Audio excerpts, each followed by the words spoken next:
Shalom, selamat pagi semuanya. Kita ketemu lagi di dalam renungan pagi hari ini.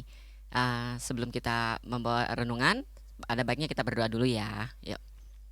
Bapa di surga, terima kasih Tuhan kalau Tuhan sudah memimpin kami Tuhan, hari lepas hari Tuhan. Kalau kami masih boleh ada sampai hari ini Tuhan, kami tahu semua karena anugerah-Mu.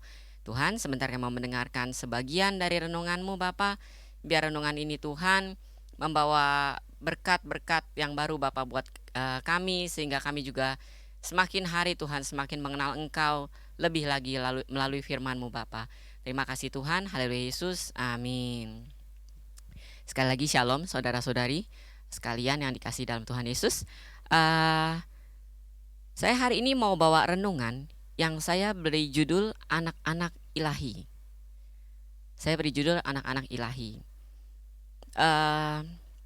Saya dapatkan renungan ini dalam waktu yang singkat, yang memang sebenarnya saya pengen bawa, cuma saya agak-agak bingung bawainnya karena agak sensitif ya. Saya takutnya ntar ada yang gimana gitu. Tapi nggak apa-apa ya. Firman Tuhan itu menegur, mengajar, mendidik kita di dalam kebenaran. Oke. Hari ini saya akan memberi renungan seperti tadi saya bilang, judulnya Anak-anak Ilahi. Udah pasti urusannya sama anak-anak ya. Nah, berarti kalau ada anak-anak ilahi, ada orang tua ilahi. Nah, saya mau bawa begini saudara. Kita rata-rata di sini posisi kalau nggak sebagai anak, sebagai orang tua. Tapi saudara, bagaimanakah kita menghasilkan anak-anak ilahi buat kita yang orang tua?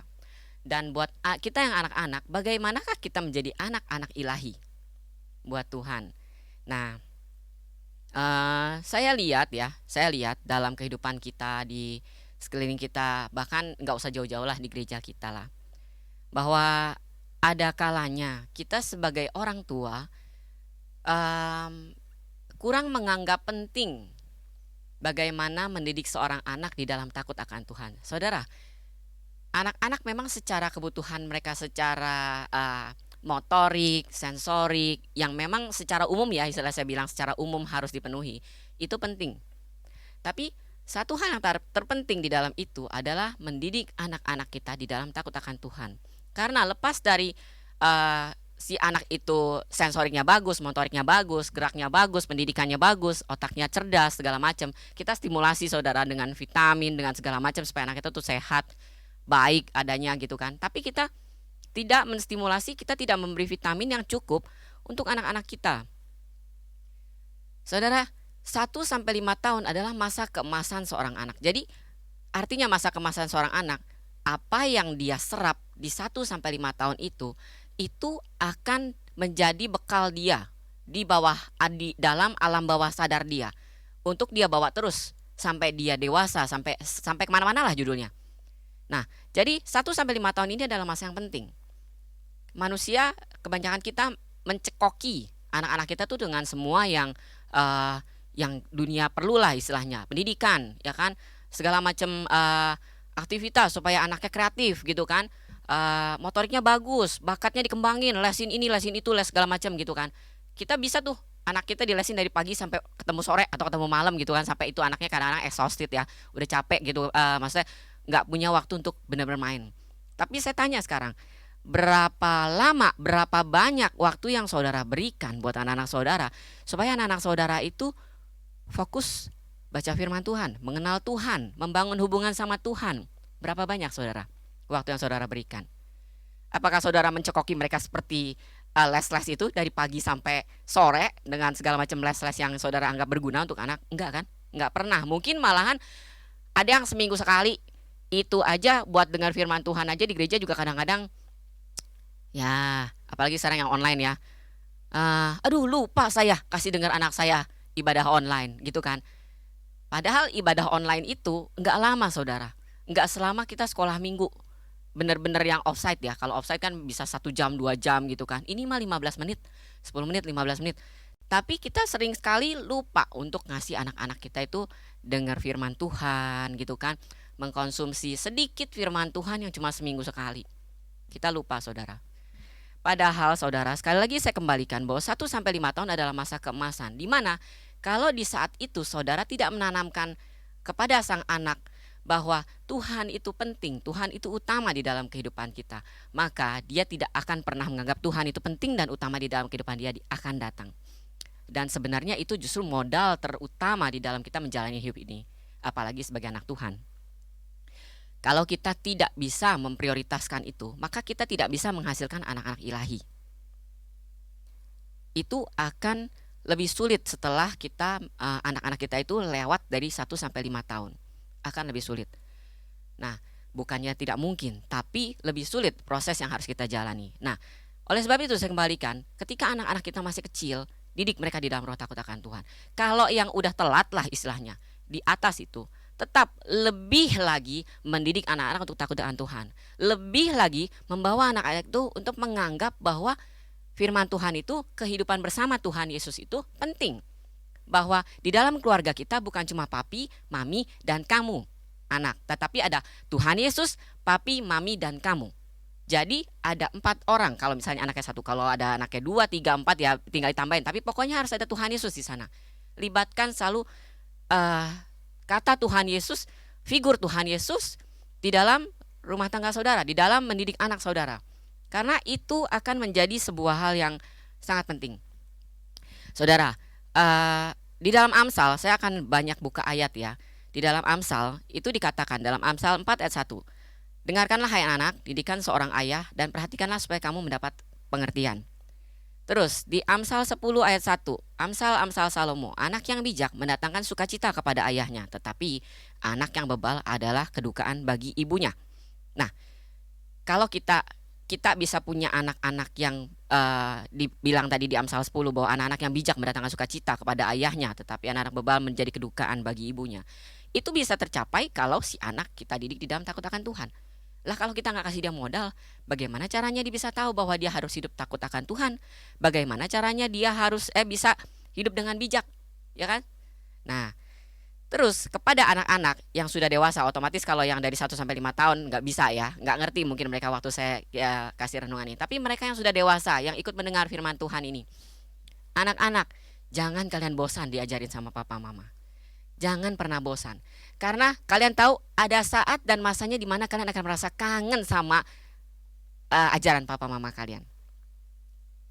Akan ada masanya seperti itu. Jadi jangan pernah bosan.